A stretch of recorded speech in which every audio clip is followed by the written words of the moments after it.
another thing, we brought up his name earlier, Fancy Cat. I know you're instrumental in putting, well, not even because they were, you know what? Explain the story how you were instrumental in Ity and Fancy Cat's emergence. Okay. So Ity is my younger brother, right?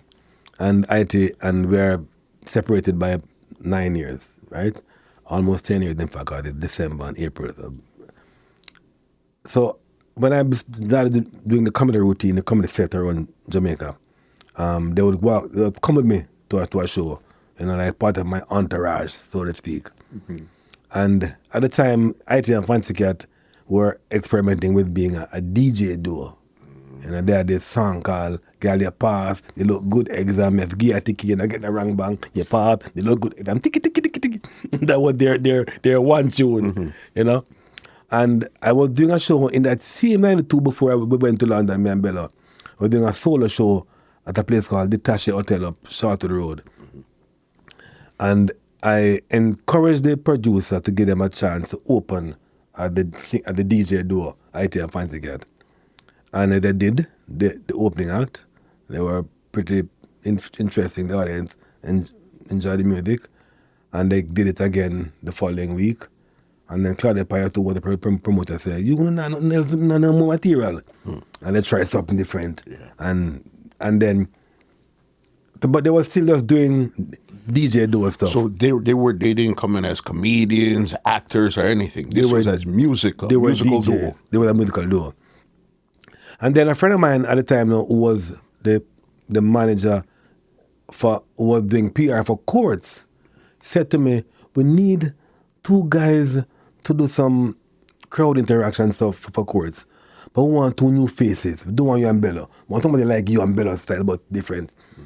And I got together 3 different duos to audition, including Ity and Fancy Cat, for Courts. It was at my office on Oxford Road. And never forget, the guy was Brian Schmidt from working for Courts. And I got them to audition, and they got the job and started doing this thing. They were called the Courts Clowns. And that became what became now the comedy duo called Ity and Fancy Cat. Just out of, again, just like yourself, you started off as dub poet and stuff that it was never supposed to be comedy. Just like Ity and Fancy Cat, it was not supposed to be comedy. No, they were musicians. They were DJ. They were singing rap DJ music. Yeah. Did you help them with any of their material in the early part of their career? Yeah, man. When I started doing straight stand-up now, I would. In fact, the very first, I did a comedy show in Antigua 1 year. And the following year, the promoter asked me to come back and do the show. I said, I want to give these 2 guys a chance on the show. And them named Ity and Fancy Cat. He said, boy, I don't have the money to pay them. I said, fly them up. If you can buy their tickets, I'll pay them. And he did that. He put them up, he fly them up, and I paid them from mine. Because I was getting a decent pay. And I paid them. And the following year, he booked them again and didn't book me. Because they mashed down the place. At that time, they were simply rehashing Bella and Blakka content in their own way. For their first year or 2 of performance, they were simply a different version of Bella and Blakka. They would take our stuff and twist it around. Me and Bella try to argue who can lyrics after all the best. They use that as their thing. That was their standard. So, okay, let's do this, figure out what works, and then we can move forward with our own. That was it. And that became Ity and Fancy Cat. Because I remember even their show, Ity and Fancy Cat show, there was one show in particular that killed me, was called Don't Say a Word. Don't Say a Word. But can I tell you, that Don't Say a Word, that story that my father told us, my dad gave us this joke about a man who asked question, and the man asked him to answer because he don't want the man think him mock him. Because our father had a severe stutter. So he was always giving us Tamaman jokes. And that was it. And we did it, and boom, it blew up. Listen, when I see that, I laugh. You know what I mean? But Ity and Fancy Cat show, I did much of the writing for Ity and Fancy Cat show. I was the principal writer. And I did a few of the cameo appearances and so on. But Ity and Fancy Cat also broke records, you know what I mean? I mean, Oliver is Jamaica's comedy king. Nobody can challenge that. But Oliver last series did 1 season on TVJ. Ity Fancy Cat did 10 seasons, 10 years on TV. That has never happened before. A local comedy show that ran in Jamaica for 10 years on national TV. I didn't realize it was that long, boss. 10 years. Yeah. Nobody else have done that ever in Jamaica. And at this time, I guess you were managing them at this time here too? Yeah. So they're doing the shows, they're doing stand-up, they're doing everything at this time here now. Yeah. Yeah. We're making history, bro. Yeah. We're making history. That's crazy, again, for something that didn't start out that way. It started out as we're DJs, but again, you could see they incorporate a lot of the music into their comedy Absolutely. also. Absolutely. Yeah. And you know, again, it's trusting the process and believing in yourself. When we decided to do the Ity Fancy Cat show, the TV show, we shot the pilot and we rented the cinema up at Sovereign and we did a launch. We launched the idea. Who does that? We don't have no booking for TV. We don't have any sponsor. Yeah. We launched the idea. And audience said, great. And by doing that, people bought into it. And for 10 years, it was sponsored. We switched from digital to flow. But we always had KFC there. We always had courts there.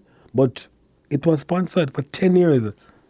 History making. That's wild. And do you notice that you brought it up earlier that Oliver was the one that said, hey, bring these guys here.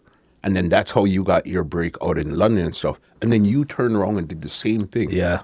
You became the Oliver. Yeah. And gave them their shot. Yeah. And they've been able to do that for other people as well. And that is how the cycle should really work. You pay it forward. Yeah, you know what absolutely, I mean? absolutely. Every generation must can open the door for another generation. If we can't do that, then we're going to get stuck in a static state where nobody does anything for anybody and nobody's moving. You have to move forward because at some point, we all grow old. We all age. And you have to think about what's happening for the next generation. Who's coming next? Punching that little fella. Who's coming next? What can you do? Yeah. You have to think here. I remember another one of your famous. This is one you see all over the place. This is between poetry and comedy. The Gate Man. The Gate Man. Hey, that for me is it's interesting because I write a lot of poetry, and the poems that I write that I put value on because I'm a Dennis Scott disciple.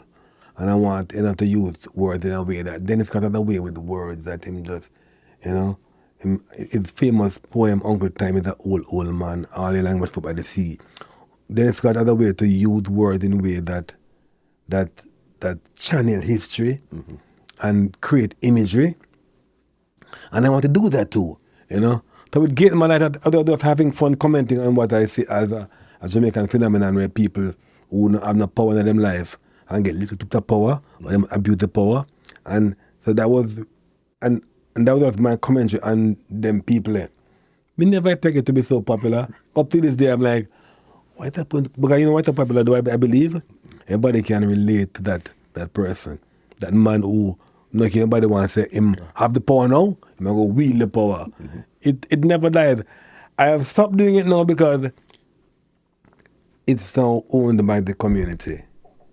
Every year, in our national festival competition, some young person perform that poem for festival. I did see that. I did. Yeah. Every year I'm seeing it, I'm like, whoa, it's now. I won a medal for festival doing a Miss Lou poem. And Kita now doing my poem winning medal. I'm like, whoa, I can die go to heaven now. I'm done, I'm good. I've done my work. It's a feel that people remember. A lot of these thoughts that come out of your mind, you put to paper, and to see people's reaction from thoughts that came out of my mind, Yeah. It's one of the most fulfilling things I have experienced in my life. And I've watched my kids being born. I've watched my kids grow up. I've seen my students excel and become great. I've seen my former students become, managers and directors and and work beyond what I could ever do. And I'm like, wow, awesome.